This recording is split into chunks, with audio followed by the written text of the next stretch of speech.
Have you ever wondered what life in Korea looked like back in the 1950s? When we watch most Korean dramas today, we usually see modern Seoul filled with skyscrapers, smartphones, and fast-paced lifestyles. But the 1950s were a completely different world. It was a time when Korea was still recovering from war, rebuilding its society, and redefining its identity as a nation. And interestingly, some Korean dramas have started exploring this era, telling stories about ordinary people trying to survive, dream, and fight for a better future. Today, we're talking about 3 Korean dramas set in the 1950s that bring this fascinating period to life.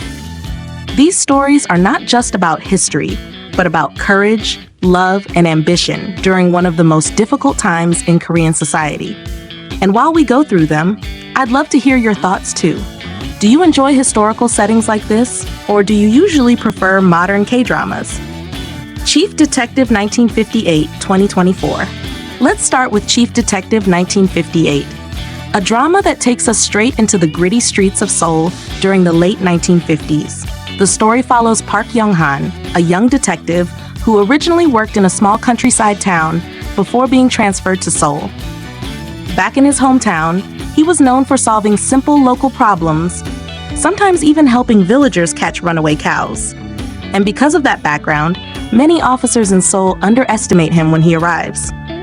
They think someone who used to chase cows around a village could never handle serious crimes in a big city. But that's exactly what makes the story interesting. Park Young-han refuses to let that stigma define him. Instead of trying to fit into the corrupt system around him, he focuses on honesty and determination. Slowly, he proves that integrity can be more powerful than influence or reputation. Personally, I think this kind of character is incredibly satisfying to watch. In a time when corruption and abuse of power were common, seeing someone stand firmly on the side of justice feels inspiring. And it also raises an interesting question for viewers. In a world where many people choose shortcuts to succeed, do you think someone like Park Young-han could still survive today? Or would the system eventually crush someone that honest? The Star is Born, 2024. The second drama takes us into a completely different world, the world of art, performance, and ambition. The Star is Born tells the story of Jeongnyeon, a young woman living in Mokpo shortly after the Korean War. She grows up helping her family sell fish, living a simple life with her mother and sister. But despite that modest background, Jeongnyeon has something special. She has a beautiful singing voice that captures people's attention.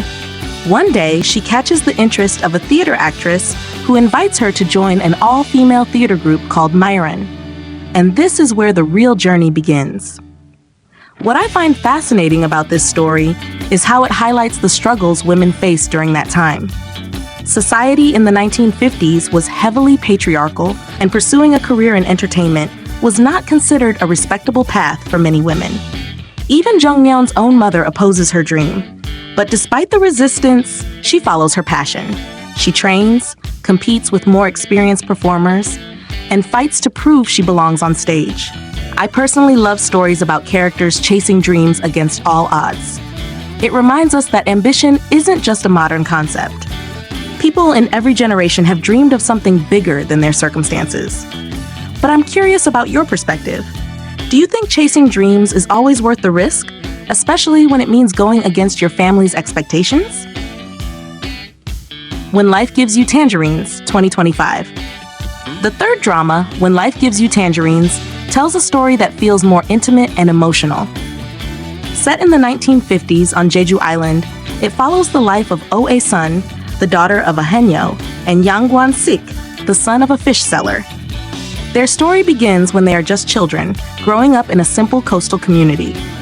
Over the years, their friendship slowly grows into love. But as you might expect, their relationship isn't a fairy tale without challenges. Life in that era is harsh, and they have to deal with poverty, family struggles, and the strong patriarchal traditions of their society. Even after they get married and start a family, new conflicts continue to test their relationship. What I think makes this drama special is how it focuses on everyday life rather than grand events. It shows how love can survive through ordinary hardships, from raising children to dealing with social expectations. And honestly, stories like this can feel surprisingly relatable, even though they're set decades in the past. Because at the end of the day, people everywhere face similar questions about love, responsibility, and sacrifice. Watching this kind of story makes me wonder something I'd like to ask you as well. Do you think relationships today are easier than they were in the past? Or do they just come with different kinds of challenges? Looking at these three dramas together, it's interesting how each one explores a different side of the 1950s in Korea. Chief Detective 1958 focuses on justice and integrity during a time of corruption. Jeongnyeon, The Star is Born, highlights the struggle of a young woman chasing her dreams in a restrictive society. And When Life Gives You Tangerines shows how love and family can endure even in difficult circumstances. Even though these stories take place decades ago, many of the themes still feel incredibly relevant today. People are still fighting for fairness, still chasing their dreams, and still trying to build meaningful relationships despite the obstacles life throws at them. And now, I want to hear from you. Which of these three dramas sounds the most interesting to you?